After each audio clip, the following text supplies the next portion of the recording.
You know, I might be burning the comic book candle at both ends.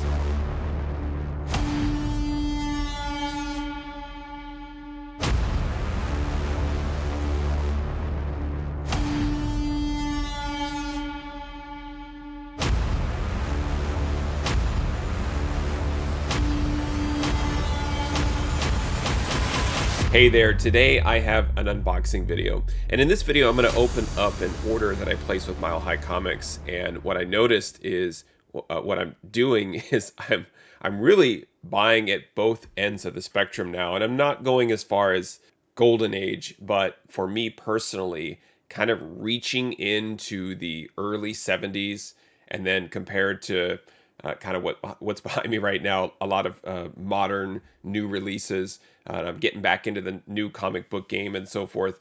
But I still love, more than anything, to go back to the Bronze or Copper Age, or finding books that I would read as a kid and replenish my collection with those books in high grade. There's something about the excitement of going back and finding not only older books, but older books in high grade. It's the high grade chase or the high grade hunt, really more than chasing keys and grails. And it's something that I personally enjoy.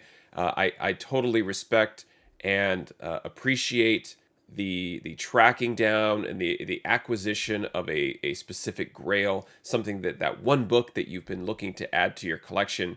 But for me, the thrill is really trying to find any comic book with a significant age in as high a grade possible, that I feel that maybe not that nobody cares about a particular book or a set of books, but there's just so much attention given to something. And it's something that I just shy away from. I don't personally love hype and attention, whether it's on a selling platform or any particular speculator or hype person, or I don't know, even know what they're called now today, dealers, professional comic book flippers. I don't know what the terminology is anymore, but I really just shy away from all of that. I just try and stay in my lane, do my thing. And I say it many times, there's plenty of comic books, and there's plenty of comic books available online at places that people do not like. And what I try to do to mix things up is not just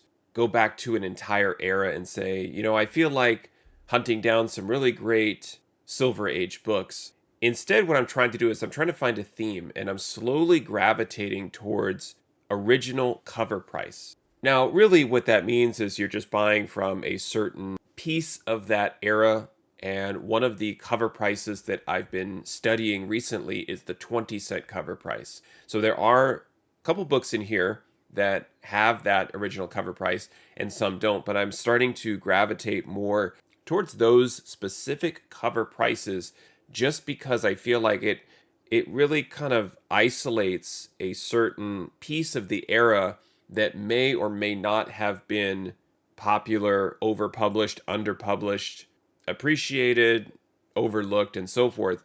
And it's kind of a nice bookend, right? So you could focus on maybe a particular year, maybe it's your birth year. So maybe you're buying a lot of books from 2007 if you're a newer collector. But for me, I'm reaching back into the 70s and the 80s for those types of books. And there's lots of different ways to come up with not just a creative way to explore and find books to collect, but to keep the hobby fresh. And sometimes when I'm bouncing around from new books, or on a hiatus from buying new books, or I'm into incentives or I'm not, it's typically because I kind of overdo it a little bit and then I burn out, and I'm looking for new and different ways to collect to make the hobby interesting.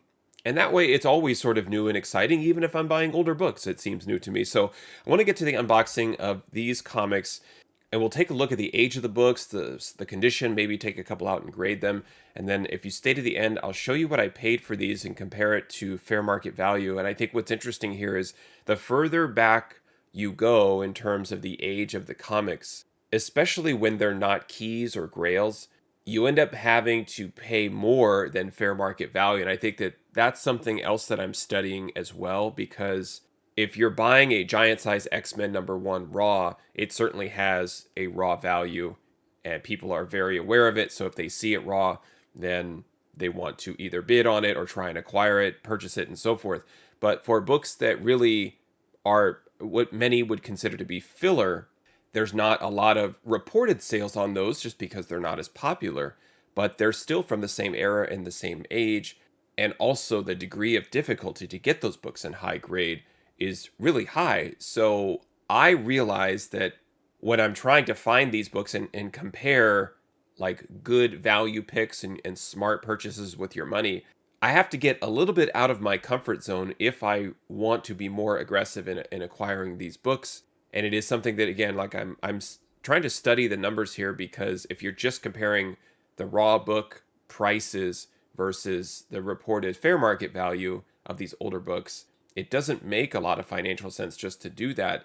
And it's because those fair market values are typically reported on those books in lesser condition, a VG or even in good condition. And I still think sources like Cover Price, it's not entirely 100% accurate. It's not an accurate representation of an early Bronze Age book that is in a like a 9.0 raw quality. The fair market value of that specific book, it's not that it's exponential, but it's definitely a curve where once you get into the very fine and above, you're going to pay a premium for those books in high grade. And if you go to shows or LCSs, you'll see the post-it note or the piece of paper inside that says it's a 9.2, and they will tack on additional value because they feel it is in high grade, even though it's raw. So that's where the specific like uncertified grade of these books and the values, it's just something that I'm continuing to study and look at, because a lot of what we do to look up values online, whether it's eBay last sold or a service like Go Collect or GPA, we're so reliant on sort of that quick information, and it's hard to distribute and really look at raw value information and compare that to what these books cost. So just something to think about once I get into the order analysis is really what is the fair market value of that specific book in that condition when it's not professionally graded. Sometimes it's a little bit difficult to measure, I would say. All right, enough of that. Let's get to the unboxing and take a look at the books. All right, so here is that package from Mile High Comics. I always choose the FedEx option. It is no additional charge once you've unlocked free shipping. I highly recommend choosing that over USPS. It's just my personal preference. It's quick, it's easy. The comics arrive safely and securely. It's almost a no-brainer. It just, you have to remember to check FedEx when you're checking out and processing your order. So let's go ahead and get the comics out of here.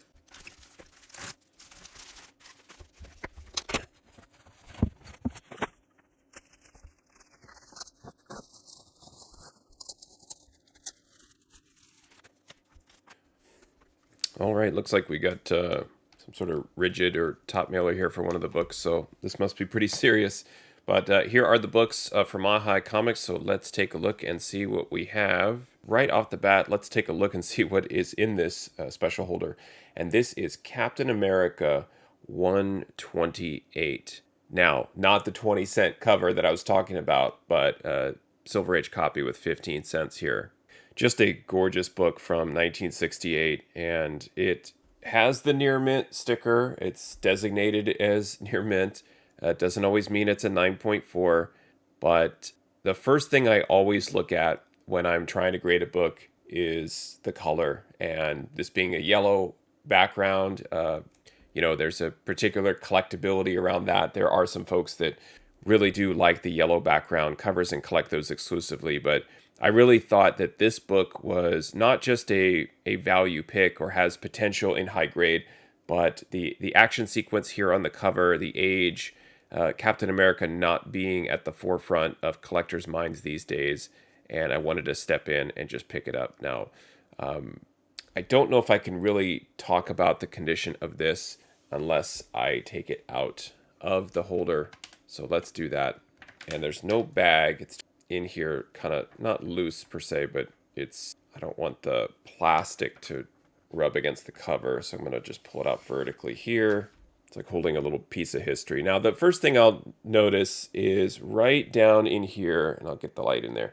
There is some creasing, right? So those are totally pressable defects right there, I think. So I do believe if it received the right kind of care and attention, those would come out. There's several of these here right by the front tire where, to the naked eye, that looks pretty clean, pretty solid. They're not color breaking though, which is nice. Same up there by cap. There is just a little bit of a paper tear right there by the staple, but really, really strong. The corner is a little disappointing right there. So we've got the crease, it's a little soft, but really, really sharp on the edges. Looking at the back, doesn't really require that much cleaning. Pretty strong, pretty bright copy here. Again, same sort of issues along the spine, where there's some general creasing, but nothing color breaking, no tearing or anything like that. So a lot of times you'll get these books, it looks like near mint, and you're excited, and then you go maybe to the top back and there's just a little bit of a tear, and then you're like, boy, did this just drop to an 8.5. So it is definitely a candidate for pressing. Down here in this corner, I'm just looking for things that maybe would prevent it from being a 9.8. Right in here in this corner, there's a little bit of softness or whitening right in there. So I think that's probably what's going to prevent it from getting a 9.8, but a super, super crispy, high grade copy of Captain America 128. So I think if I'm grading the book myself, and I'm probably being a little harsh on the creasing, they're not color breaking. I would probably land somewhere around the 9.0 for this one. I don't believe it's anything less than a 9.0 just because there are minimal color breaks. There's one right up here that I pointed out by the staple, and there's a little bit of just softness around this bottom edge corner. But overall, the book is gorgeous. So it could, I think, if it has a nice... I don't know if I would consider any sort of wet cleaning or dry cleaning. Of course, if you're a perfectionist, maybe you just do it anyway, but the book is looking really, really great as is. I just would want those creases along the spine smoothed out, and I would probably regrade this, honestly, if it was completely flat and crispy and still had that in that. I would consider it to be a 9.4, possibly in the 9.6 range if any of the discoloration, the light dirt could be pulled up off the back. Then you could make the case that this could be a 9.6, but I think it's probably a 9.0 as is, with the potential to hit the cap, pun intended, at around 9.4. So again, just to be able to see this book in this condition, in this high grade, again, a fantastic dynamic cover. I'm thrilled to be able to have a book like this. And with Mile High, it's completely the gamble. It's like the condition casino. You don't quite know exactly what you're going to get. They don't offer scans of books, and if you're working with a dealer or things like that, are they charging you a couple of $100 because they're grading it as a 9.2 or a 9.4? Again, this is why I take the chance and buy things sight unseen from places like Mile High, because you're able to get a book like this, I feel like, at a discount, because you're assuming some risk by acquiring it without a scan. All right, so I'm going to give this book the fullback treatment and go ahead and give it a 9.0 designation with a potential to increase the grade with a press. And for this very reason, I always buy the silver backing boards, whether it's the halfback, fullback, or just a standard backing board. I always buy the Silver Age because it fits, obviously, Silver Age, but I love how the newer books fit in it and leaves it a little bit of a white border around the comics. So I'm going to gently slide this book in and then let kind of gravity take its place here. let the book sort of fall down on its own. And there we go. Just absolutely stunning, gorgeous. Very, very happy to add this, even as a 9.0. As I give it the grade, again, there's typically always something that you run into with a book like this where you're like, I didn't see that little paper tear or color break on the edge or something like that, and then you're like, nope, it's not quite a 9.0 or 9.2. This one I really believe that it could even be a 9.2 on its own. So I'm talking about it a lot because I feel like I really lucked out here and got a really, really nice Silver Age book in a high grade. So this is super cool. I'd love to get this one professionally handled, pressed, potentially cleaned as well, and then sent off to CGC for grading. So a really, really great start to this order. That's Captain America 128. Okay, next up, again, I talked about the cover price. I'm getting there. I'm around that 20 cent. This is Tomb of Dracula number 37, and this is the 25-cent cover, but still a fantastic Bronze Age book. And this one I also will take out and grade here. So this one is suffering from a little bit of a miswrap. So from a presentation perspective, there is that. I'm not a huge fan, but at least the back cover is not coming forward. It's more the front cover going back, as you can see there. This one's just suffering from a little bit of a stack increase right in there, all up and down. So that to me just kind of moves it from a 9.8 to a 9.6 automatically if you're kind of starting from that place of perfection. But again, a really, really strong spine. I mean, no spine ticks at all. And again, talking about the presentation and the color, primary colors are just popping on here. Very, very cool perspective. And no doubt, since the Blade movie was either delayed or canceled, I don't know what's going on. I don't want to say that was my fault, but it did start to happen once I was buying Tomb of Dracula books, so I don't know what to say about that. The back looks, again, very similar to the Cap 128. Very, very clean, very strong.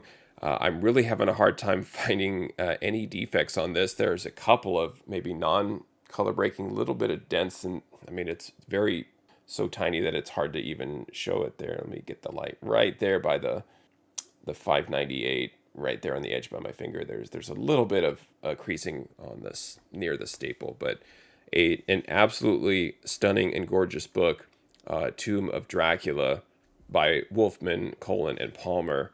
I think the only thing I noticed is down here in this corner, there is, I would say that's unacceptable for a 9.8 right there.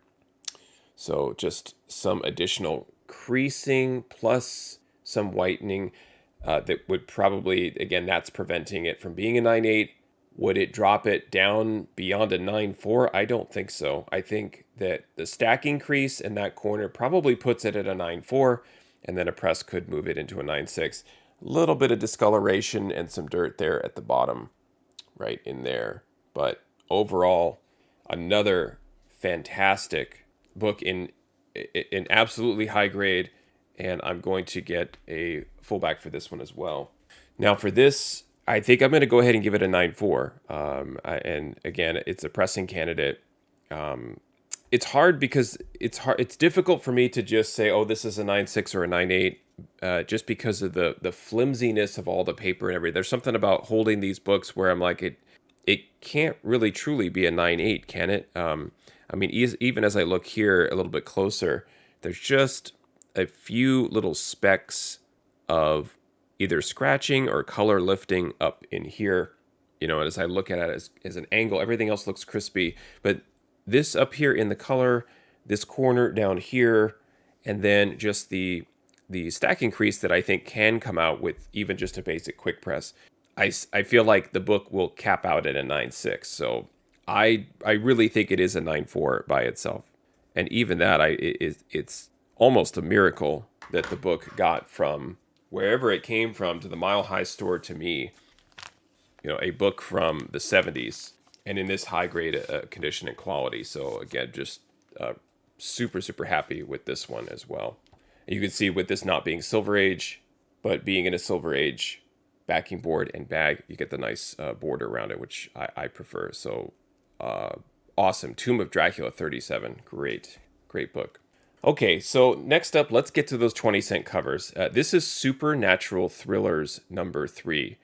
And this is what I was talking about earlier about getting out of my comfort zone. This is not a book that I would seek out. In fact, I would see it and just pass on it and really just not be interested. And I'm trying to be more open-minded and appreciate the era, but also appreciate the supply. If you're looking at Amazing Spider-Man, Incredible Hulk, X-Men and so on, all of your popular like Marvel-based superhero books, those books in these conditions, they're either going to demand a premium or they're just not out there anymore because they're in personal collections like mine or slabbed and so on. You kind of have to deal with the fact that there's not a lot of supply here. But Supernatural Thrillers #3 was a title that I recently started tracking and went to Mile High, and lo and behold, they had some books there, and this was one of them.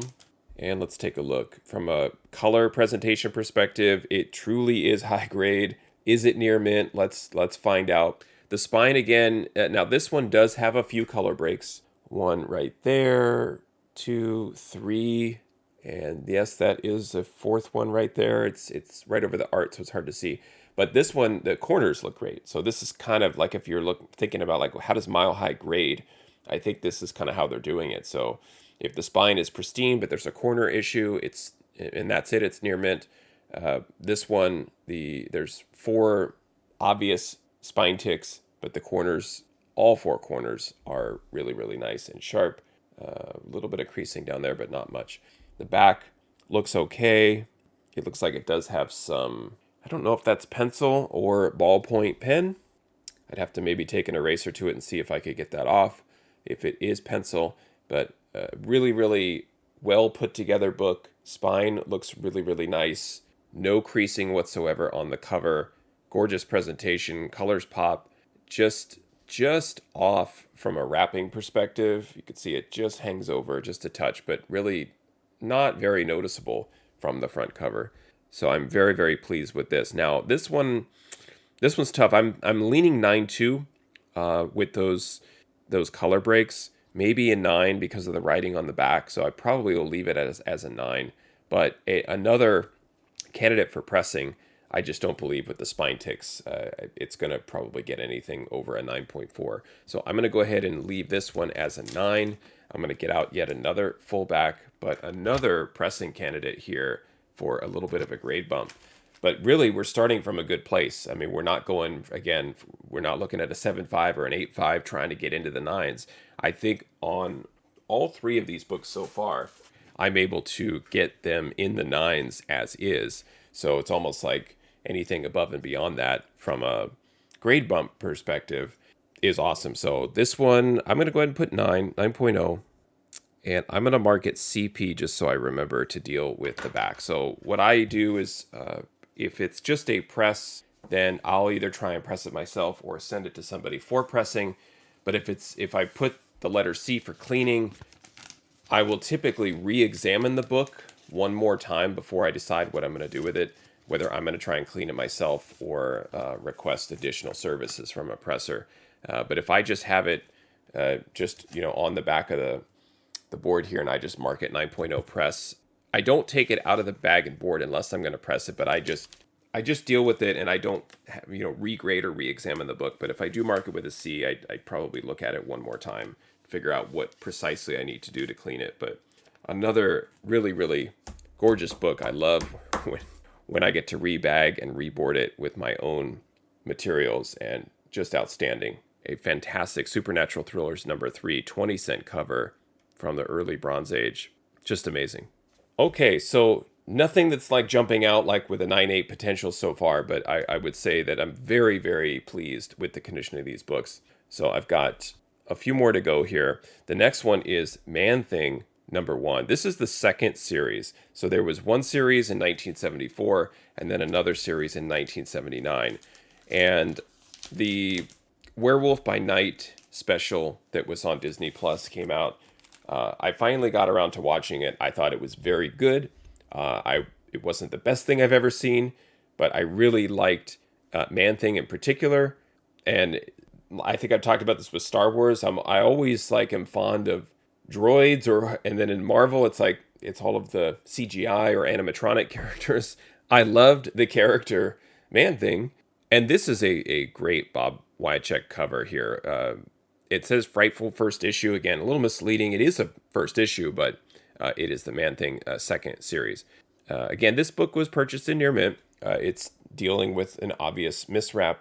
Sometimes that hides some of the defects there, but a really, really nice, solid spine. I don't see any spine ticks at all. That's really fantastic. Corners look amazingly sharp. And I'm like, where's the defect? Where I don't understand. It is a little dirty up there by the staple, by the top corner. So this one definitely needs a nice cleaning. But here is the problem right down there. Now this piece of the back cover is folded over. So I'm going to just fix that and not make it any worse and just kind of straighten it out. So that looks better. But if I were pressing this myself, I would just blast this corner with humidity. You can already kind of see there it's kind of folded back, but I'd blast it with humidity, put it through the press, and it would be just fine. And if I could get the back cleaned up, it has the potential to be a 9/8, I think. Yeah, these corners it's just a little, just the tiniest bit of curling on that paper. So we'll have to deal with that. But from a color perspective, unless this is the palette, it may not show up here on camera, but it is faded just slightly. So it doesn't have that really, really vibrant orange or red that's coming out through the cover. But for the most part, it does look just fine. But I do feel like with a proper clean and press, this could max out at a 9.8. So that's very exciting. That's cool. But with the dirt that I'm already kind of thinking it's moving it down to a 9.6, 9.4, and that corner right there, I'm probably just going to leave it as a 9.2. I do hesitate to think that it could be a 9.4, but I think the back is just too dirty. And it's not that it's that light surface dirt. It's pretty dark. So I do feel that can be cleaned up, and also along the top here. But there's just a little bit of page folding, just slightly, again, and with that dirt, that I feel like let's just be on the safe side and give this a 9.2, but mark it as a clean and press candidate. But I do believe this one could max out at a 9.8. So again, I'm going to put it in the fullback and mark it 9.2 CP. All right. Once again, just looks amazing in my own bag and board. It's always a great feeling. So there it is. That is Man-Thing number 1, a 40-cent cover. And I think this one has the most potential out of the batch so far. Okay, next up is Conan the Barbarian number 90. This is a 35-cent cover. So I only had one 20-cent cover, but I was getting covers from different years, different original cover prices. And I think that I would love to maybe pick one of those cover prices and only order books of that cover price and maybe do that in a future unboxing. So again, suffering from a miswrap, and that it's just the way it is. It happens. But for the most part, a really, really nice looking spine. A little crease there. A dimple right there under the corner box. Also some dimpling down here. And I think you get those out with some steel balls. I mean, I have steel balls, but I don't know if I'd rub them on this book. But looks really, really nice and clean. No folding. No, and that's the other thing is I think once the book is designated as near mint by Mile High, you're not going to see like a giant crease across the cover or anything like that. So this looks really, really nice. Suffering from a bit of dirt or discoloration. I don't know if that's ink staining or what, but you've got that going on at the bottom. Some sort of smudging or snot, who knows. But it definitely needs a clean on the back. A clean press candidate as is. I don't know if this is going to stay in the 9.0 for me. I may have to bump it to an 8.5 or move it down, I should say, just because of that, whatever that is down there, and then the dimpling on the front. The corners look decent, not super, super great. Is that acceptable? If it were a 9.8, would that move it to a 9.6? Possibly. But I think the two corners together, just a little bit of softening down there. Pretty sharp otherwise, right? Everything else looks pretty good. So it's either going to get an 8.5 or a 9. And I feel like just because there's literally no spine ticks whatsoever, I have to give it a 9. A really, really nice and strong copy of Conan number 90. Again, with the ability to bump up the grade with a clean and press, as all of these books do. I probably don't even have to say it for each book. But the color on this book from 1978, it does really pop. So this is a really dynamic cover, just sort of a classical rendition of Conan and the Adventures of Conan by John Buscema. So this one I'm going to put in a regular bag and board. I think I'm going to go ahead and put it as a 9.0 clean and press. All right, so there it is, Conan number 90 in my bag and board there. So far, so good. Everything is 9.0 or above. And the last book is Avengers 223, a 60-cent cover. Also, not a 20-cent.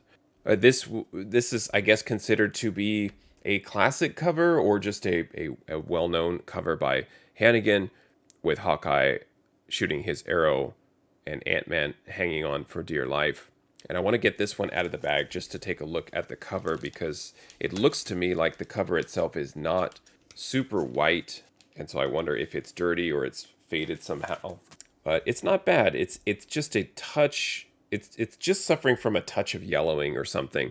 But really, really strong otherwise. Right here, we've got, again, kind of the same problem with some of these books where it's there's no color breaks, but just a little bit of creasing up and down near the spine. But wow, corner up top, no color breaks in there. Corner at the bottom looks super strong. Hey, Spidey. So a direct copy here, book from 1982. The back looks pretty good. There's some sort of ink or discoloration up there, some sort of nasty color up. There's always something. There's that one thing, and I don't know if that can come off or not, even with the best of a clean. So that may just be the way it is. The stacking crease, I do see it more. It's more prevalent here on the back in the light, right there.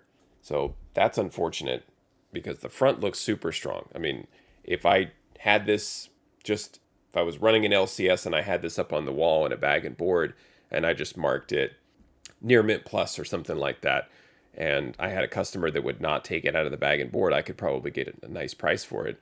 But this is why you always want to take it out of the bag and board and look, because the stacking crease probably, to me, moves it down to a 9.6. There's a little bit of a push on the staple too, right in there where the staple kind of starts to drop in just a touch off of the cover. Same down here, although not as bad. And I got dinged by CGC. I did get a 9.2, I believe, because of the staple that just sort of fell into that well. But it does need a press. It definitely needs a clean. I just don't know if that can come out. So with the staple and the creasing and that now that I found, there's another little crease down there in the corner. Hard to tell on this all white cover, but there's a little bit right in there. Hopefully you can see. I feel like I've got to land somewhere around the 9.4. But then I'm thinking, just to be on the safe side, maybe it's a 9.2 with a clean and press that could potentially max out on a 9.6. So I think I'm going to leave it there as a 9.2 clean and press candidate. Just mark that on the back of the board. So you can kind of see what I was talking about against the white backing board. It's just not really matching in terms of the brightness. So there's just a little bit of yellowing there. It's still a great cover, but wow, what a run of books. I feel like this is probably a prototypical order of mine from Mile High Comics with grades in, I would say this probably averages out around a 9. Here's a 9.4. The highest grade, the Tomb of Dracula at 37, and then that gorgeous cap 128 too. So just going to put these together and just appreciate the age of these books, the color, the grades. Just really, really happy with this one. There's always one outlier in the order, typically in an order from Mile High, where I'm like, this was not near mint. I think it's like a 7.5 or it's an 8. They completely overlooked it and didn't grade it, but these are probably graded pretty close. I'm being super harsh with my grades, and I do know that maybe if all of these were cleaned and pressed, we're talking about 9.4s across the board, which then does line up with near mint with that designation that Mile High gave it. But nevertheless, let me show you what I paid for the books, compare the raw values, and so you can see just how low these fair market values are, but then look at the potential if I were to get them professionally graded. Okay, so here is that order that I placed with Mile High Comics on October 22nd, 2022. It was a $229 order. I had to pay $7 insurance, and then what I did across these 6 books is distribute that $7 across the 6 books so that I understand my total cost to acquire the book. And then if my math is correct down here, the total cost summary of $229 will match the invoice here. Now, as I was saying, from the fair market value perspective, if I compare it to the total cost and I look, it's a loss of $145. So what that means basically is you could look at that and say, hey, dummy, you could have gone to eBay and bought these 6 books and saved yourself $145. And my argument there is, first of all, it would take me forever to find these 6 specific books in the condition that I got them in. But I do understand the argument of being able to see a scan and track down a specific book, but you're really dealing with the timing and the supply. And there's pros and cons to both, but that's kind of the way the numbers work out. And the cover price fair market value that I'm using is for the most common grade and not the specific grade that the book is in, just because I need to kind of have a relative or average idea of the fair market value when I'm making the purchase, just in case they don't show up in or around a 9.2 or a 9.4 as I would expect them to be from Mile High. Now, if you're looking at this too, it does get a little weird because Man-Thing number 1, raw fair market value is being reported by cover price as $33. If you look at Conan 90, it's $4. Supernatural Thrillers 3 is $6. That's where I'm like, well, you could kind of make the argument or the case that because Man-Thing is now officially in the MCU, all of his older books from the 70s have value and attention on it, and that's fine. That's great and perfectly fine by me because I have one of what I would say is kind of a minor key or an off key, which is that second series number 1 that I paid $27.17 for, and it was the only book that has a positive value because of that $33 cover price fair market value. So a raw value increase of $5.83. But as you can see, just lots of loss here, just big negative numbers. Captain America 128, it cost me $71.17 to acquire. According to cover price, the book is $13. I would also challenge you to think about if you saw that book in the condition that I have it in the grade that I gave it, would you pay $13 for it? I would. I would pay it over and over. I'd pay $13 for that book in that grade. But unfortunately, I can't, and so I had to get it for $71.17. So if I'm able to find that book on eBay in that grade in a 9.0 to 9.6 space and get it for $13 all day. But it's just, that's where you have to sort of think in reality. And for me, that helps justify paying the money that I do to a place like Mile High Comics because of the high grade and high condition. Now, the target here is near mint, which is technically 9.4. And so if I were looking to grade all of these books, let's say I run them through a pressing and cleaning, and I'm able to get 9.4 grade bumps on all of them, then from a graded perspective, we do see some value. And it looks like I would have received a positive gain of about $60 into my collection. Now, they're not all winners. Again, the Man-Thing number 1 in a 9.4 is only $43. So when you subtract my total cost and then all of the fees to get it graded, and I'm not including any fees if I were to send this off for pressing by CCS or somebody else. So there's that I would have to also start looking into if I mark it as a press candidate. Should I include somebody's fee of $8, $10, $12, $15, whatever it is to clean up that book? Yeah, it's probably something I need to look into to make sure that the book is actually really worthwhile to send in for that type of service. So a loss of $16.85 if I were to get that book graded and it came back a 9.4, and a loss here on Avengers 223. Some of those Avengers books are sneaky like that, where you think, boy, if this comes back in high grade, all I need is a 9.4 or 9.6, and I've got a nice value add, but that's not always the case with those. Some of those sort of, the 9.0 to 9.4 don't have a lot of value, even though you think they might. It's just an early 80s book. Again, classic cover and all, but only $68, and it cost me $43.17 to acquire it. So it would have been a loss of $7.85. after all of the shipping and CGC grading fees and so on. The big winner here is that Cap 128. Now, if that book does come back as a 9.4, it's worth $177. So that's where, to me, I was like, I'm going to spend the money to acquire a book like that, cross my fingers and hope I get it in a high grade. And I do feel like we're close to that 9.4 there. So a really, really nice potential value add if I'm going to get those books graded. The other ones are pretty even. Conan 90, $50. Supernatural Thrillers, $66 and $81 for Tomb of Dracula.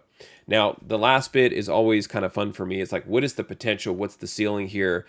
Could I get any of those books bumped up to a 9.8? I don't know, but still, it's fun. What if all of these books were a 9.8? And we will see here in a moment that the values, once they come in, are much, much higher, as you would expect. A total potential in this order of $2,163.56. I know that that's not always the case, but I have received books from Mile High. I have received them as a 9.8. I have pressed them into a 9.8. I've received a 9.8 from CGC, so I know it's possible, but I've never had an order completely like this be all 9.8s. But it's still fun to look at. The big book here is that Cap 128. I don't think that's a big surprise. $840 for that book in a 9.8. And that's when it's something I look at. I don't expect it, but it is something I look at when I'm making my purchase. I don't necessarily want to purchase if I'm holding two books side by side. So if it's two similar Captain America books, and for whatever reason, the price is about the same, the fair market value is about the same, but one book has more value in a 9.8, I'm going to prioritize that one just because I feel like the rising tide raises all ships. So if the 9.8 value continues to rise for a particular book, it will pull up that book's lesser graded copies. At least that's my thought anyway. So that's why I do look at a 9.8 potential when I'm making the decision to purchase a book or not. And this Avengers 223, kind of what I was talking about, it's sneaky because in a 9.8, it's $300, but 9.6, 9.4, 9.2, you're better off just kind of holding on to it raw. $309 for that book in a 9.8. So lots and lots of value there. And then again, kind of getting out of my comfort zone in terms of what books I would just kind of have in my memory or eyeball or be interested in, or what books did I read as a kid or what books scared me. Supernatural Thrillers is not a book that I would be on my radar at all. But as someone who studies and analyzes comic book values and prices, it's certainly on my radar now, and it is starting to get into my comfort zone because it is $646.67 if it were to be graded as a 9.8. And I felt like a $29.17 investment to take a chance to see if I could acquire that book. Could it be pressed into that? And tremendous value there. So I was really happy to get that. Tomb of Dracula and a 9.8 is $397. It's really close. It's in that ballpark to be maxed out at 9.6. Could it slip into a 9.8? I don't know. I mean, we're talking about one, like a ruler measurement of a defect to see, would it be eligible? And this is why I would rely on a professional grader to make that call. But lots and lots of potential value there. So overall, I am super, super pleased with this order.